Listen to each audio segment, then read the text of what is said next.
Welcome back to the Daily Lift. In Matthew chapter 7, verse 24, Jesus says, "Whoever hears these sayings of mine and does them, I will liken him to a wise man who built his house on the rock." From time to time, Sarah and I will talk about building our dream home. We'll discuss what's going to be in it, our must-haves, our wish lists, and it's really fun to dream and imagine and plan for these future events. Many of us may put a lot of thought into what sort of home that we'd like to live in. And a lot of us will even get to buy these or build these dream homes. And some of us may even get to do this in the future. It's real interesting, I think, that we talk about building a house as something in the future or something that we've already checked off our list. Well, Jesus talks about building a house in a much different way. He says that life itself is like building that house. And we choose the site, we choose the building materials, the layout, its contents, by the paths that we take and the decisions we make. So what sort of house have you been building? What is the foundation that you've built on? What sort of items are in your house? When we go back to Matthew chapter 7, Jesus tells a story, a parable of two builders, a wise one and a foolish one. And the first builder, he's the wise one. He builds his house on the rock, and the other builds his house on the sand. And when the storms come, the wise builder's house stands, while the foolish builder's house is destroyed. And since the reason of the effects are obvious here, clear, the point is made immediately, and it's very clear. The wise man here hears the words of Jesus, and he takes action.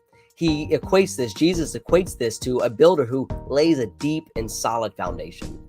This is the one who understands the teachings, and because of them, he behaves in a certain way, the way of obedience. There's no doubt here that he's looking into the future. He sees his house as safety and security for years to come. He understands the dangers and the threats of weather and of time, and he prepares accordingly. The storms of life are inevitable, and they will test us, and they will do their best to try to tear us down. And the only thing Jesus says that will save us, that will secure us, is planting ourselves on that firm foundation. He built his house on the rock, Jesus says, the wise man. And this rock is Christ. It's his promises, it's his wisdom, it's his mercy and his love. And the foolish man, on the other hand, who also heard these sayings, these same teachings, he just responds in a different way. He didn't believe in a way that brought about the proper action. He may have understood what he was hearing. He may have had intentions of doing those things and heeding the teachings, yet when it came down to it, he did not for one reason or another. Maybe he wanted a quick fix. Maybe he wasn't willing to put in the work. He wanted to cut corners and just skate by. Maybe he didn't believe that the storms would be as bad as people say they were. Maybe he thought that the sand was just as firm.